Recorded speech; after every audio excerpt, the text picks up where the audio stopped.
আমরা মাত্র কয়েক মাস পূর্বে খুলনা মহানগরী আমাদেরকে ডেঙ্গু এবং চিকুনগুনিয়ার যে ভয়াবহতা আমাদেরকে ফেস করতে হয়েছে, আমরা জানি অনেক মানুষ সেই রোগে আক্রান্ত হয়ে, মশাবাহিত রোগে আক্রান্ত হয়ে মৃত্যুবরণ করেছেন। যারা আক্রান্ত হয়ে বেঁচে আছেন তারা মৃত্যুর সঙ্গে পাঞ্জা লড়ছেন। অনেকে আছেন সারা জীবনে পরিপূর্ণ সুস্থ হতে পারবেন কিনা আমরা যথেষ্ট সন্দিহান। খুলনা সিটি কর্পোরেশনের আমরা মশারি মিছিল করে বলেছিলাম এটি নতুন করে বলার কোনো প্রয়োজন নাই। আমরা প্রত্যেকে জীবন দিয়ে উপলব্ধি করছি। আজকের ব্যবসা বাণিজ্য, মানুষের সাধারণ জীবনযাপন, অসুস্থ মানুষ, বৃদ্ধ মানুষ, শিক্ষার্থীদের লেখাপড়া সব কিছু ভেস্তে গেছে। এই আমরা সিটি কর্পোরেশনকে বলেছি মশার উপদ্রব কমাতে হলে শুধুমাত্র ঔষধ ছিটালে কাজ হবে না। প্রথমত ঔষধ লাগবে মানসম্মত, পরিমাণসম্মত, প্রয়োজন অনুযায়ী, এবং এটি লাগবে হচ্ছে ভেজাল মুক্ত, লাগবে পরিকল্পনা মাফিক ওষুধ ছিটানো। আমরা জানি মশার একটি প্রজনন সময় আছে।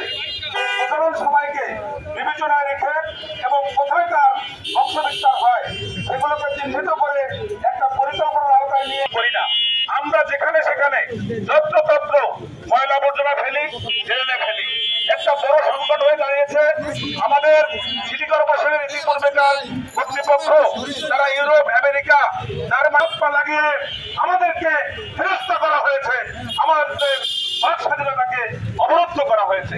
আজকে আমরা দেখছি ইউরোপ, আমেরিকা, জার্মানিতে যে ওনারা সফরের নামে ভর্তি করে আর বক ট্রেন দেখে এসে, সুতরাং নাগরিকদের ভূমিকা রয়েছে। আরেকটা জিনিস আপনারা খেয়াল করবেন, আমরা পারিনি, আমরা পারলাম না জীবন বিধ্বংসী পলিথিন বর্জন করতে, অথচ এই পলিথিন সকল ময়লা আবর্জনা আটকে রেখে বদ্ধ জলাশয়ে পরিণত করে এই ড্রেনগুলোকে, সেখানে মশার বংশবৃদ্ধি হয়।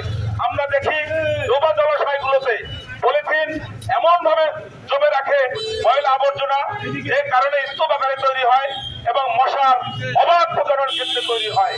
কিন্তু 2002 সালে আইন করে পলিথিন নিষিদ্ধ করা হয়েছিল। এক শ্রেণীর অসাধু ব্যবসায়ীরা পলিথিন আবার বাজারে নিয়ে আসলো, আমরাও লুফে নিলাম, আমরাও যথেচ্ছা ব্যবহার শুরু করলাম। এই সরকার এসে পলিথিন নিষিদ্ধ করলো, কিন্তু আমরা এত বেশি বিরোধিতা করলাম, আমরা এত বেশি যুক্তি দেখালাম, কোনোভাবেই আমরা পলিথিনকে বর্জন করতে পারলাম না। যে কারণে আমাদের কর্মের ফল আমাদের কি ভোগ করতে হবে, আমাদের কর্মের ফল আরেকজন ভোগ করে দেবে না। কিন্তু এখানে কথা হচ্ছে খুলনা সিটি কর্পোরেশনকে আমরা ট্যাক্স দিই,